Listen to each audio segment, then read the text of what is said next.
Je ne sais pas si vous avez remarqué cette forme de misogynie. Une misogynie sévère à laquelle font face les femmes victimes d'abus et ou de violences sous toutes ses formes quand elles osent s'exprimer.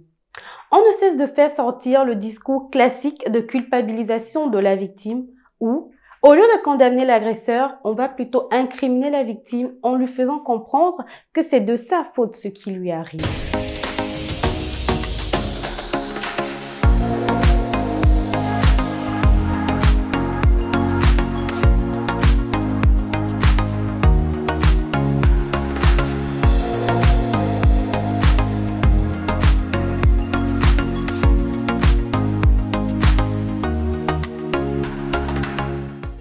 Qu'un homme soit misogyne, même si ce n'est pas acceptable, je veux bien. Vu que la misogynie est un sentiment d'hostilité, de dédain qu'éprouvent certains individus à l'égard des femmes. Mais des femmes misogynes, comme j'aimerais bien comprendre, nous avons du pain sur la planche. On serait tenté de croire que les femmes misogynes sont les plus soumises, les plus dépendantes, qui jalousent celles qui ont réussi du fait qu'elles vivent une vie de rêve, leur vie de rêve.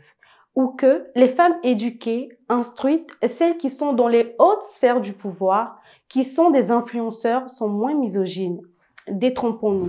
Celles-là ne seraient pas plus solidaires des autres femmes. Les femmes misogynes prennent un malin plaisir à humilier, à rabaisser la victime qui s'exprime et minimiser son mal. En vrai, c'est quoi la finalité? C'est surtout pour montrer qu'elles sont respectables et se sentir supérieures.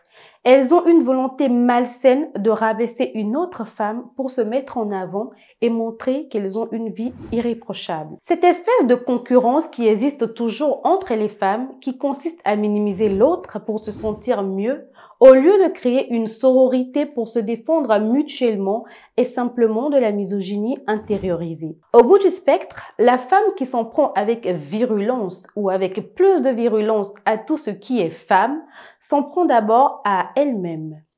Quand une femme dénigre une autre femme, cela affecte toutes les femmes. Cela contribue à faire penser qu'elles sont toutes nulles ou pas à la hauteur, et c'est bien dommage. Mesdames et mesdames, n'estimez-vous pas que nous avons assez de problèmes avec le patriarcat? Et si on commençait par s'aimer et se respecter nous-mêmes? C'était Funoufa. Merci de nous rester encore fidèles pour cette deuxième saison.